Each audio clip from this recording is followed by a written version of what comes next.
Anamning tili. Ana tilim. Ay, anam bergan til. Men seni anamdek azizlayman. Seni anlasam, anamning o'tli xitobini anlagandek bo'laman. Seni so'zlasam, shu xitobga javob sadoyimni yangratgandek bo'laman.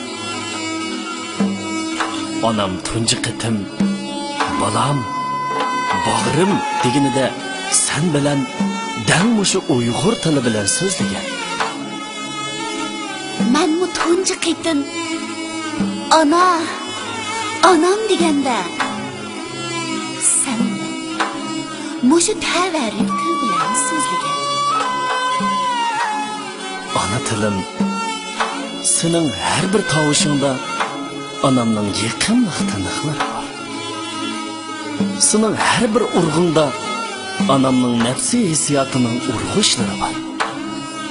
Sening har bir yangrishingda anamning g'ururi bor, iftixori bor.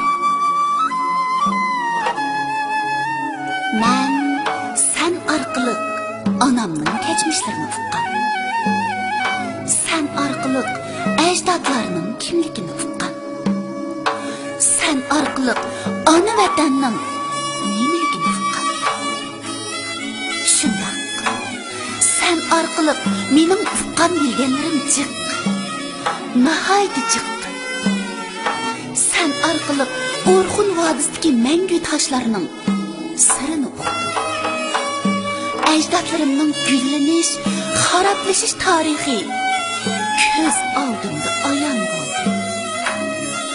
Uningdagi g'oliblikqa bo'lgan madhiya yuragimni qaqshatdi.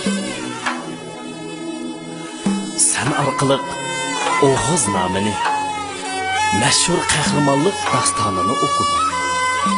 O'g'iz Xaqonning "Otlan!" deb nar tortishlari yuragimni larzaga soldi.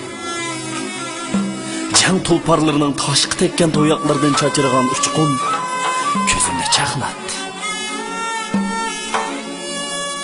Sen orqali oltin yoruqning nimaligini uqdim. Beshiboqliqlik tilshunosimizning tabg'ash tilidan o'rgan budda hikoyalari meni go'zal afsona dunyosiga boshlab bordi. Bugungi Ediqut xarobasiga qarab, o'tmishdagi ajoyib bir saltanatni ko'z oldimga keltirdim.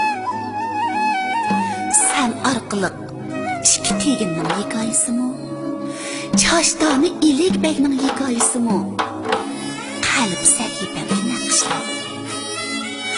Men ularni onam aytib bergan cho'chaklardek zo'r ishtiyoq bilan angladim. Sen orqali Maytir Simiddin qadimgi bir dramani ko'rish vaqtiga muyassar bo'ldi. Maytirdan Masihgacha, Masihdan Imom Mahdi oxir zamonigacha bo'lgan bog'lanish meni cho'nqur o'yga soldi. Sen orqali 12 muqomni angladim. Sen orqali 12 muqomni to'g'ladim. Kuy, muqom dengizga hikmat guharlari sen orqali, faqat sen orqali o'z qimmatini, karomatini namoyon qildi.